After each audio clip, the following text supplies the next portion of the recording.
Welcome back, guys. It is time for another 308 video. We've done a couple videos recently, right, with kind of trying out this Starline brass. The Starline brass has been holding up really well so far, and we've tested a couple bullets. But the last couple videos are Savage Model 99. So I've got a Tikka T3 Lite and a Savage 99.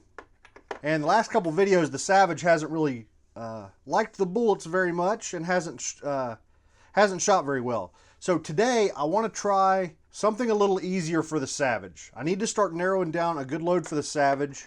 And this is a bullet we've covered quite a bit here on the channel. It's the 150 grain Sierra Game King. I think last year I did a workup on this guy with Varget in my Tikka. Really, really good shooting bullets. Sierra Game Kings are. Been around forever. Been putting deer on the ground the whole time. So if I could get a good shooting load with these guys in my Savage, that'll be my forever load for that gun, I think. Because as I mentioned earlier on, a couple videos ago, I don't really want to shoot the Savage a ton. I just want to find a good load for it and load a bunch up and use it for hunting. So I went back to some loads that my grandfather had loaded around 10 years ago for this gun. The Savage 99 is a gun that he gave me. And I still have some of his loads. And these shot really well. This was the 150 grain Hornady interlock. Unfortunately, I don't have any 150 interlocks right now. If for some reason the Game King doesn't shoot well, we might give the interlocks a try. But he used 45.5 grains of Winchester 748. So that's what I want to use today, is some Winchester 748. Now also, in the last video, we neck sized our brass instead of full length sizing the brass. Of course, that works fine in the Tikka. But the bolt was a little bit hard to close in the Savage. So today's video, I want to go ahead and full length resize the Savage brass, but we'll continue to just neck size for the Tikka. I was looking at Sierra's data with this bullet. They list a cartridge overall length of 2.750. That seems okay. That'll comfortably fit in the magazine, and hopefully it shoots okay. Sierra shows a starting charge with 748 of 42.8 and a max charge of 47.9. So my grandpa's charge, what was that, 45.5, I think. We're going to sit this right here for reference. Yeah, 45.5 was kind of right there in the middle of Sierra's range. So I'll tell you what, let's shoot. We definitely want to shoot his low, 45.5. So let's shoot 1 grain above and 1 grain below that. So we'll shoot 44.5 up to 46.5 in half grain increments. Yeah, that's a plan. So I'm not cleaning the brass. I'm not tumbling the brass. Just trying to wipe off some of the gunk. Some of these lighter loads sometimes, especially the lighter ones, will really get some gunk built up there on the neck of the case.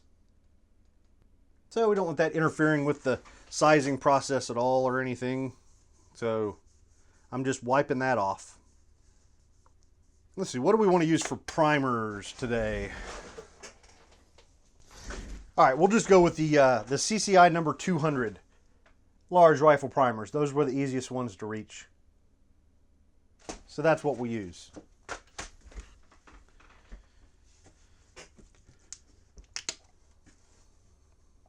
I don't know what I'd do without alcohol on my bench. I use so much rubbing alcohol. It is a little bit absurd, to be honest with you. So have we covered everything? So we've got, let's see. We've got charge weights. We've got an overall length in mind. We've picked out a primer. I think that's all of it.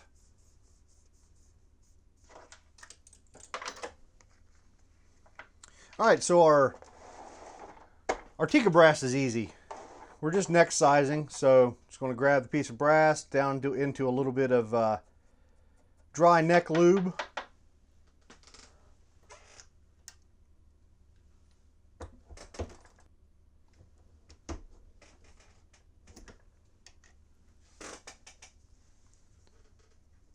Wipe off the excess, and there we are. We are decapped and neck sized, ready to rock. I don't know what I'll do about the primer pockets yet.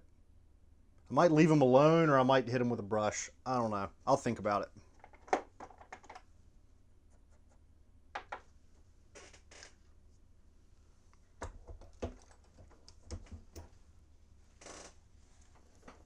Okay, so the brass with the Savage, we've got to be a little bit more careful about. I've got our full-length sizing die in the press now, but I've got it to where it barely touches the shell holder. I screwed it in, very light contact with the shell holder. I don't want to go overboard when full-length resizing this brass. So I want to monitor how much we're bumping the shoulder back. And I pulled out my Hornady case comparator thingy and was measuring a few, and it looks like 1.620 might be a good target.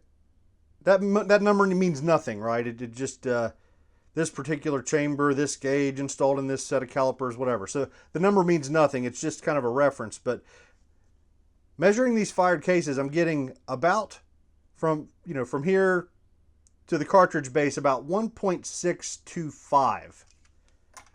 Some of them are 1.626, some of them are 1.627.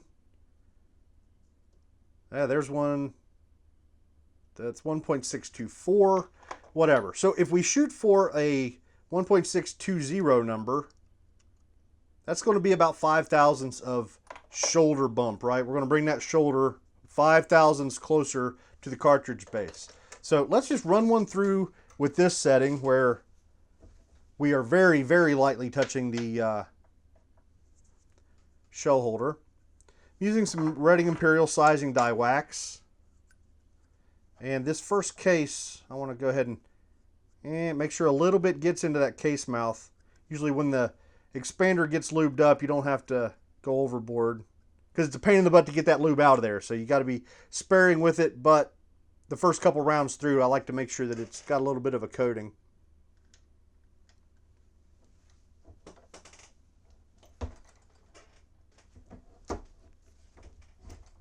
All right, felt like a lot of work was done there on the body. But let's see what happened to the shoulder. I should have taken a measurement for this specific piece of brass, but I'm a big fat idiot. Yeah, this one's still reading 1.629, so this is one of the longer pieces anyway. So I'm going to slowly start screwing the die in a little at a time and running this guy back through it.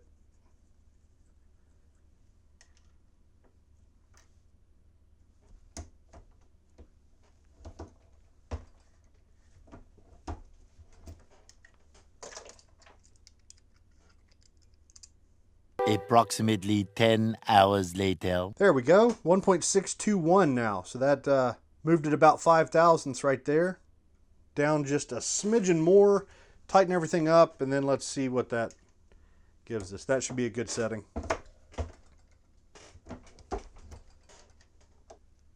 There we are. That's our full-length die setting. Was that confusing enough?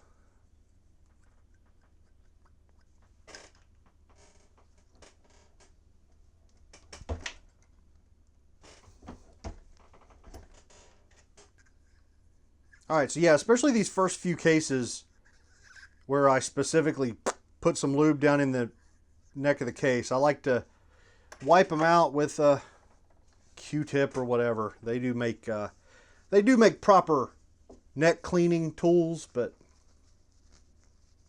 I generally end up just using Q-tips.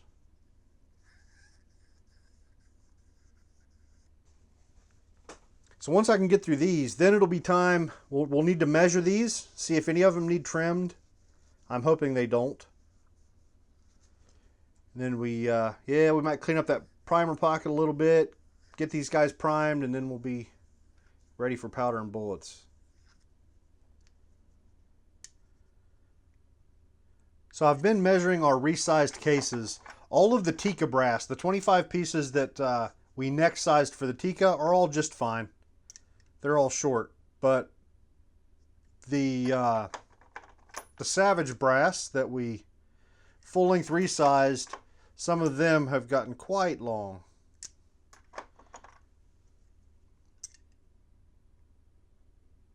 Trim length 2.005, max length 2.015, right? I better triple check myself there.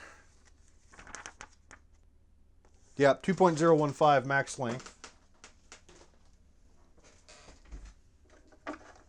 And getting some that are over 2.021. So I'm going to pull out my Frankfurt Arsenal Trim and Prep Center, and we're going to go ahead and trim those 25 pieces. Tell you what, before we do that, let's just go ahead and finish prepping the Tikka brass. Here's what I want to do. All right, here's my Lyman multi-tool. Got the inside neck tool, and then I've got a primer pocket scraper.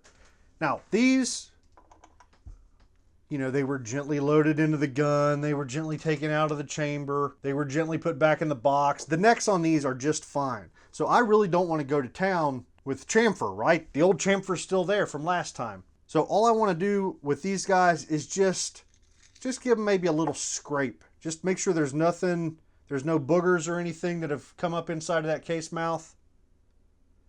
And just get us ready for a bullet. And then at the same time, just hit the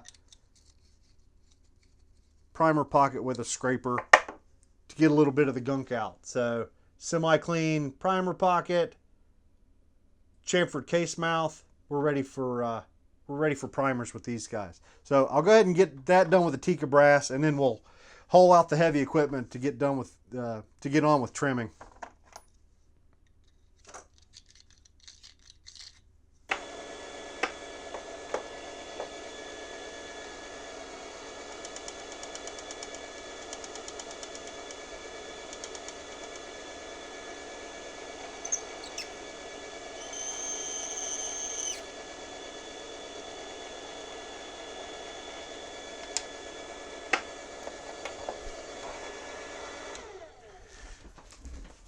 All right, that does make life pretty darn easy.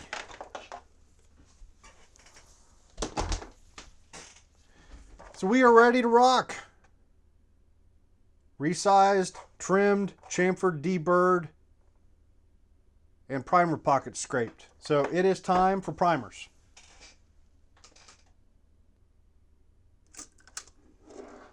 Actually, I guess right now would be a good time to switch over to a loading tray.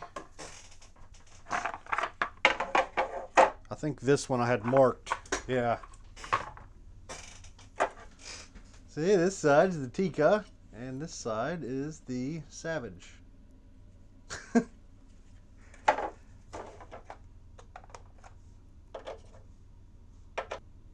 Primer pockets are still feeling really nice on this Starline brass. So far, I've got nothing negative to say about the Starline brass.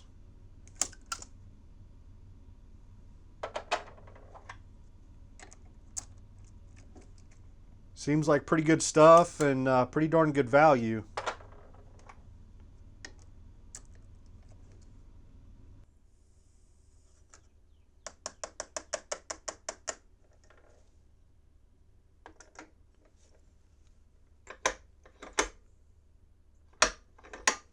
So Winchester 748 meters like a dream. Usually get it very close. So weighing out these charges should be pretty straightforward. Throw them close and then trickle them right on.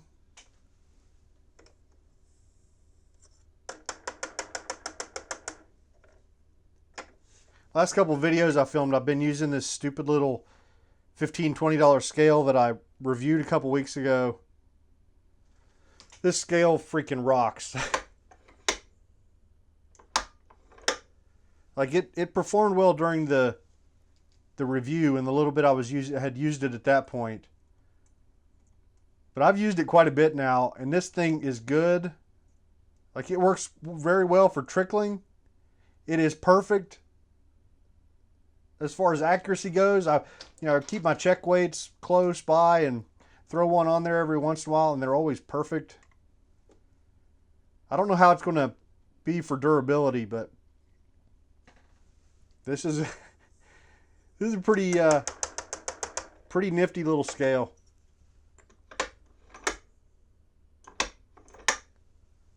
I'll throw a link down in the description if you didn't see the review video for it.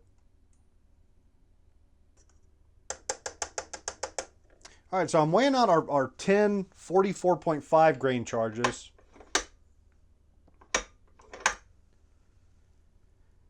Then we'll get our bullet seating die set up. Then we'll be on the range in no time. I'm kind of anxious. It's freaking beautiful outside. It's late morning and I'm wanting to get out there.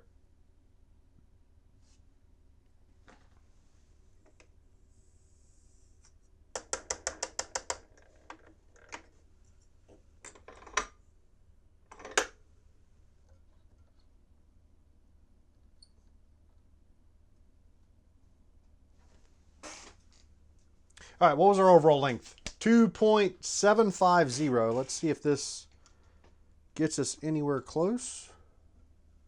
Nope, I don't even think we're touching.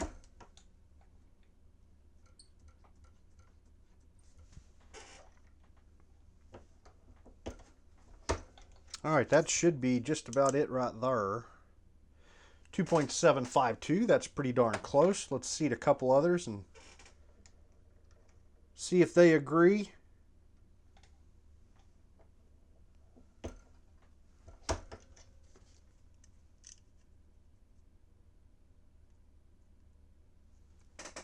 .748, pretty close. These soft tip bullets, you always end up with a couple thousandths of variation, which is no big dealio. 2.754. So, yep, they're all right there in the ballpark.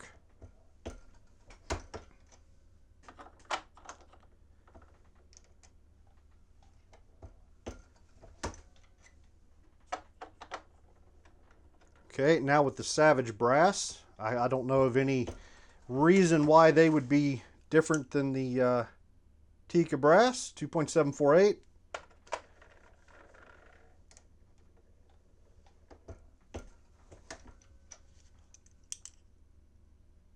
.754. Yep, looks like right in that exact same range. So, all right, I'm going to turn off the camera and try to hurry. Because like I said, we need to get outside. It's beautiful. It's perfect shooting conditions, and I feel like shooting some small groups with our Savage. So I'll see you guys out there. Okay, I want to start out with the Tikka. I do have the magazine. I'm going to go ahead and use the magazine. They're short enough to fit, so might as well use it. We've got a target at 100 yards. I've got my Caldwell chronograph out front there, so we should get velocity. This is a pretty much stock Tikka T3 Lite in 308. Got a 6-24 by 50 Vortex Viper PST scope on it, and some crappy cheap old bipod. Shooting from a rear bag, and I think that pretty much covers it. Let's get started. So I did shoot a couple sighters a little bit ago with 45.5 grains. So, and the pressure was fine on those. So these first three groups, 44.5 up to 45.5, I'm not really worried about pressure because I've already seen it. I plan to switch between the two guns, between every group, just to let the barrels cool down and stuff. So let's shut up and get to shooting. Dang.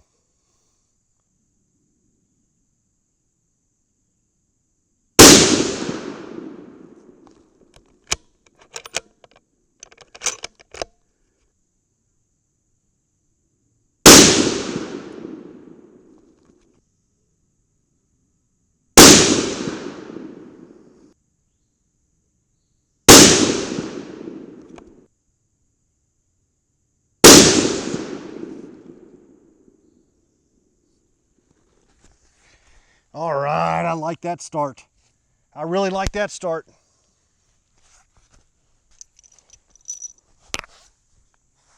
Okay, so this is my Savage Model 99.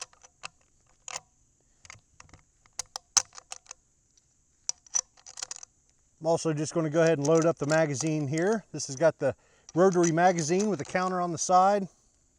I really like this gun. All right, let's hope for a group like the Tikka just shot.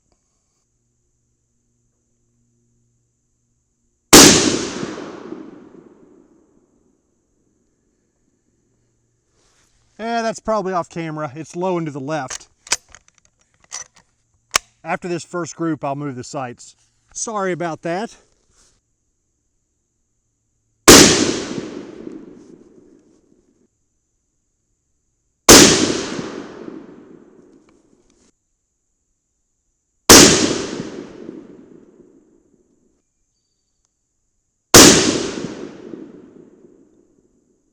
Okay, up 1.5 minutes and right 1.5 minutes.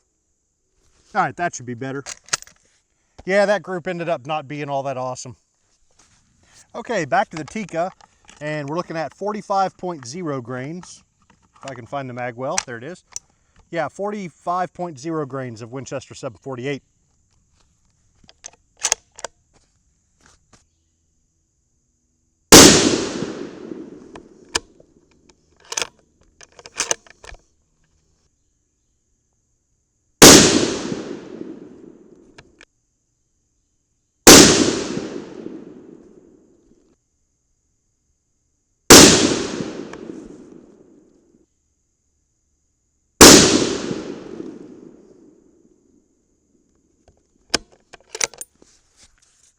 Okay, 45 grains in the Savage.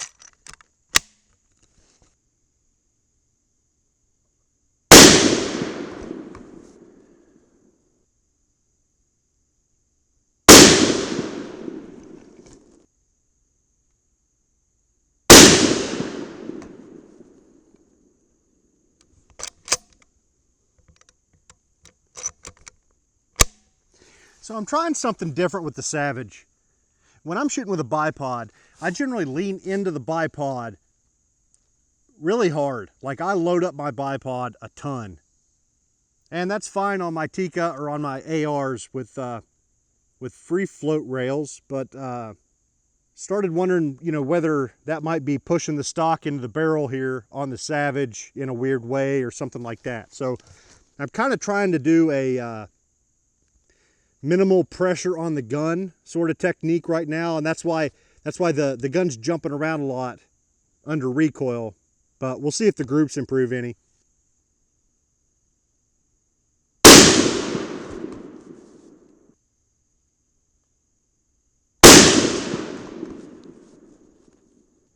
All right, so that was a big improvement in that group. So I think I'm going to stick with that technique and see where it takes us.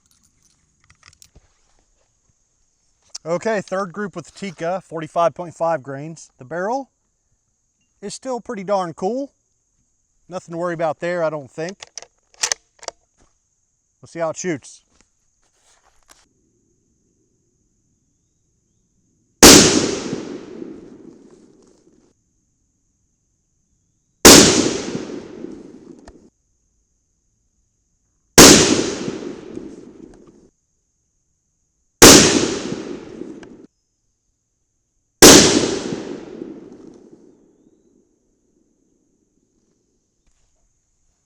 All right, 45.5 grains in the Savage.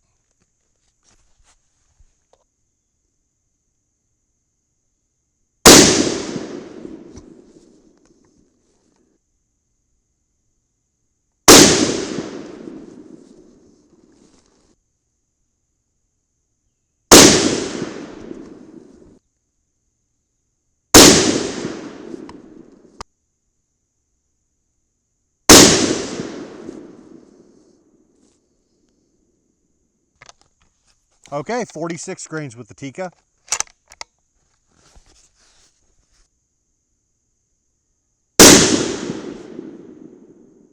That one went off on me a little faster than I was anticipating.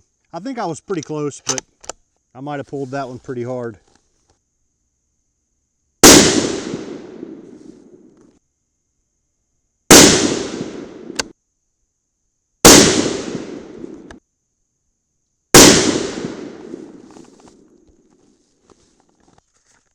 All right, so the Tikka just kind of seems to be getting worse as we go. That sucks. So I'm gonna save myself the trouble of moving around the bipod and go ahead and finish out the Tikka here. 46.5 grains is next. The brass looked great at 46.0. No primer flattening at all. Nothing weird going on. Nothing weird looking. So we are good to go to move on to 46.5.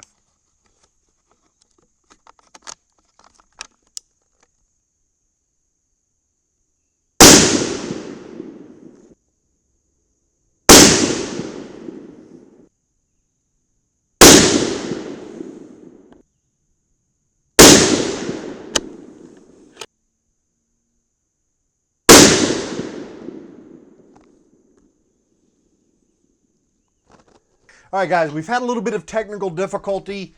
Some idiot accidentally deleted the last couple groups, so we've lost that footage. But the good news, I guess it would be good news, is you didn't really miss much. The last two groups were the same, and maybe opening up a little bit. Overall, there's some things to be happy about. The Tikka, of course, our first group with the Tikka, that was a pretty good group, man.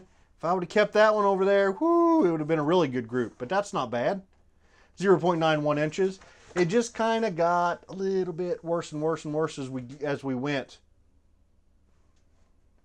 This guy had this one drop low, which was weird. And this shot right there, that was my called pull. Like, the freaking gun went off before I was ready. That's a little bit of difficulty. I think I may have said this in a previous video where I was shooting these two guns, but the trigger differences are massive. So it's a challenge switching back and forth between the two, and that got the best of me there. 1 inch to 2 inch groups there with the Tikka. It can do better. I think it just didn't really care much for this powder and bullet combination. I know it loves the bullet, so it must just not like this powder all that much. The Savage, for one thing, I'm not going to shoot off a bipod with the Savage anymore. I'm going to take my rest out there, set it up properly, and bag it next time. And since I've got all the crap, I'll do the same thing with the Tikka next time.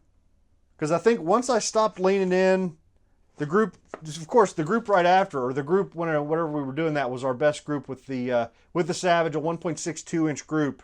But it kind of went back to this 2 inch range, like, 2 inch. They're all like just a little over 2 inches. So maybe with a bag, a little less pressure on that forend could help tighten it up. However, this is good shooting, man. Like, this is absolutely good enough for my purposes.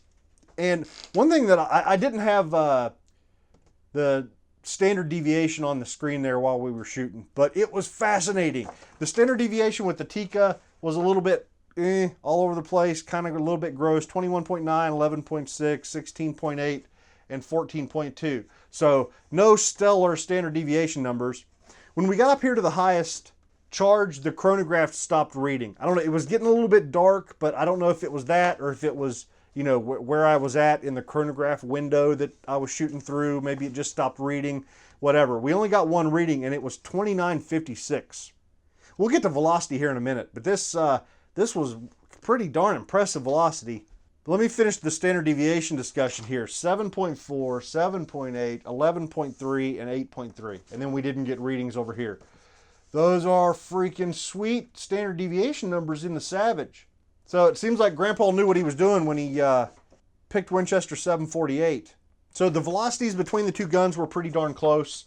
Like here's one, 2803 versus 2797, 2873 versus 2845. So they're in the same ballpark. And we only got the one reading here of 2956. But you have to assume, like, this was most likely right at 2,900 or a little bit over 2,900 feet per second. Probably would have been our averages there, looking at the numbers. Maybe a little bit more. But that's some crazy screaming velocity. I was out on the range. I was sitting there scratching my head thinking, man, this seems fast. This seems too fast. So I'm glad we stayed a little bit low. See, what was the max? Hang on one second. Yeah, the Sierra data shoots all the way up to 47.9 is what they show as max. So that's almost an additional grain and a half of powder, and we're already over 2,900 feet per second. Something just doesn't seem right there. Like, I shouldn't be hitting 3,000 feet per second with these bullets, I don't think. Should I? So yeah, this wasn't bad. I'll tell you what I want to do. How I want to move forward. This video is so freaking... I don't know how this video got so long. This was supposed to be a quick bullet test, and we're out of here in 20 minutes, 25 minutes. But I can't keep my mouth shut today. So we're just going to let it run, brother. Maybe the next one will be short. So like I mentioned, the loads from my grandfather were the 150 grain Hornady interlocks. I want to get a hold of some 150 grain interlocks, or maybe the SSTs. They're pretty close to one another. And try that. So try Grandpa's exact load. And also, maybe shoot this again. You know, maybe shoot this 45 to 46 grain range again off of the sandbags and see if maybe that will tighten up our groups a little bit. And then also, like I said, bring the Hornady interlock or SST into the picture. Shoot the same charges with it. And just try to narrow down on a load. Because I guess that's the problem with my channel, and what I worry about a lot of maybe leaving the wrong impression on the audience is most of my load workups are just very superficial. You know, let's go shoot 50 bullets and then move on to the next bullet or the next powder. But this may be a good exercise of narrowing things down and really coming up with a final good load. So I think that's where we're heading with 308. We'll drag the Tikka along as we go and shoot some other stuff in it, I'm sure. But I want to stick with this powder in the Savage because it seems to be doing all right. Okay, here's a look at our brass. And it all looks good. But I do want to have a little bit closer look here at a few pieces. The Tikka brass, let me grab one out of the... fifth row, or a couple of them out of the fifth row. This is the hottest load. There we are. Very nice rounded primers. No flattening whatsoever going on there. Bodies of the cases look fine. That one got a little funkiness on it, but nothing to be freaked out about.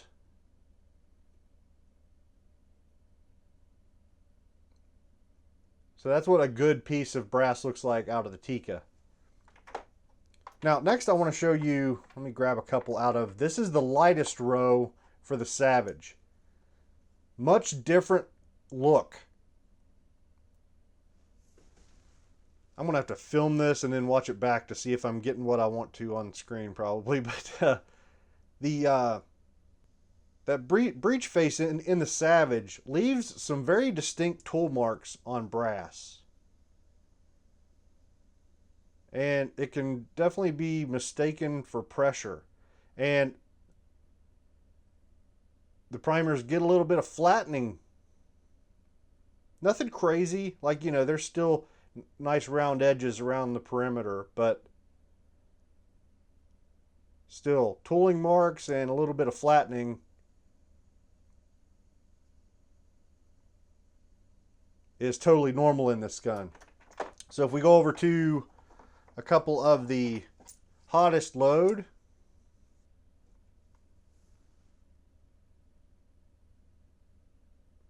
it's kind of pretty much the same. Maybe a little bit more distinct flattening, but nothing to freak out about. Although that exact look could be something to freak out about in another gun. Like if I saw that in my Tikka, we'd know something was going on. But here in the Savage, it's just kind of normal. I've never really pushed the Savage that hard. So I don't know what its first sign might be. You know, it could be cratering of the primers or piercing of the primers or flattening.